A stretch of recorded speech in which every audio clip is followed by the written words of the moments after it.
तर आज आपण इथे पाहणार आहोत चिकन रस्सा, तो पण एकदम साध्या सोप्या पद्धतीने। तर चला रेसिपीला सुरुवात करूया। तर सर्वात आधी इथे एक भांडं घ्यायचं आहे, त्यानंतर इथे 2 चम्मच दही घ्यायचं आहे, त्यानंतर इथे स्वच्छ धुवून चिकन घ्यायचं आहे आणि हे चिकन दहीमध्ये व्यवस्थित या पद्धतीने मिक्स करून घ्यायचं आहे आणि एक 5 ते 10 मिनिटांसाठी ठेवायचं आहे। तर इथे व्यवस्थित चिकन आपलं भिजून झालं आहे। तर गॅसवर एक कढई ठेवायची आहे, त्यानंतर इथे 3 चम्मच तेल घ्यायचं आहे, त्यानंतर इथे चिमूटभर हिंग घ्यायची आहे,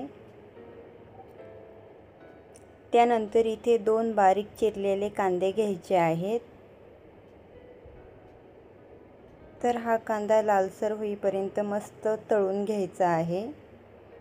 त्यानंतर इथे चवीप्रमाणे मीठ घ्यायचं आहे, चवीप्रमाणे हळद घ्यायची आहे,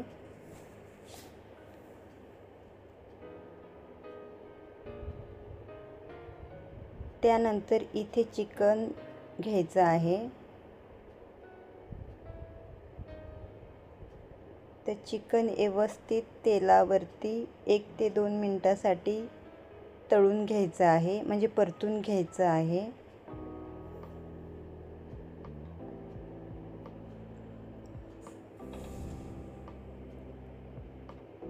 आणि गॅस बारीकच ठेवायचा आहे।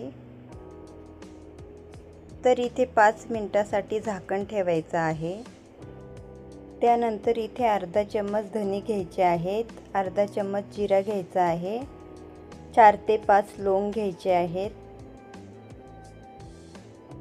आणि काळी मिरी घ्यायची आहे आणि या पद्धतीने ह्या जाळीचं झाकण बंद करायचं आहे। जर तुमच्याकडे जाळी नसेल तर तुम्ही इथे कॉटनचा कपडा घेऊ शकता। त्यानंतर एक टोपात पाणी घ्यायचं आहे आणि ही जाळी टोपात ठेवायची आहे आणि एक उकळी येऊपर्यंत व्यवस्थित हे पाणी उकळून घ्यायचं आहे। त्यानंतर इथे लसूण घ्यायचं आहे, हिरवी मिरची घ्यायचं आहे। हिरवी मिरची किती तिखट आवडतं तुम्हाला तिथपर्यंतच घ्यायचं आहे। त्यानंतर इथे सुकं खोबरं घ्यायचं आहे आणि कोथिंबीर घ्यायचं आहे आणि हे मिक्सरमध्ये बारीक वाटून घ्यायचं आहे। तर इथे 5 मिनिटं झाले आहे। तर तुम्ही पाहू शकता इथे मस्त आपलं चिकन परतून झालं आहे। त्यानंतर मिक्सरमध्ये आपण जे वाटण बारीक केलेलं ते मिक्स करायचं आहे। तर हे चिकनमध्ये व्यवस्थित या पद्धतीने मिक्स करून घ्यायचं आहे। आता तुम्हाला किती रस्सा हवे तिथपर्यंत इथे तुम्ही पाण्याचा वापर करू शकता।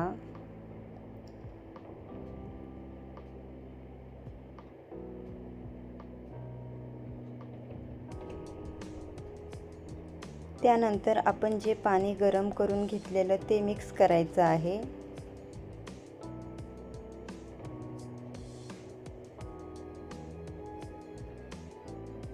तर एक 10 मिनिटांसाठी बारीक गॅसवरती व्यवस्थित हा चिकन रस्सा शिजून घ्यायचा आहे।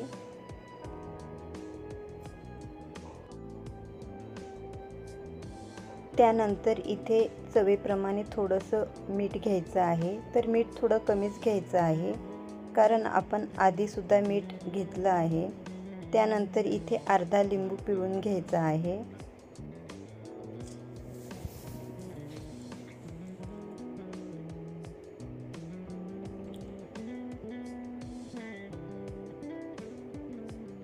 त्यानंतर इथे झाकण ठेवायचं आहे।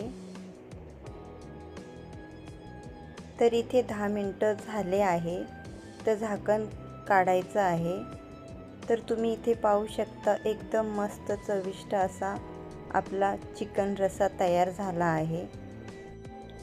तर आपण इथे अजिबात लाल मिरचीचा वापर नाही केला आहे, तरीसुद्धा आपला इथे चिकन रस्सा एकदमच चविष्ट आणि एकदम मस्त असा झाला आहे। तर तुम्ही नक्की ट्राय करा आणि असे छान छान रेसिपी पाहण्यासाठी भेटू पुढच्या रेसिपीमध्ये। धन्यवाद।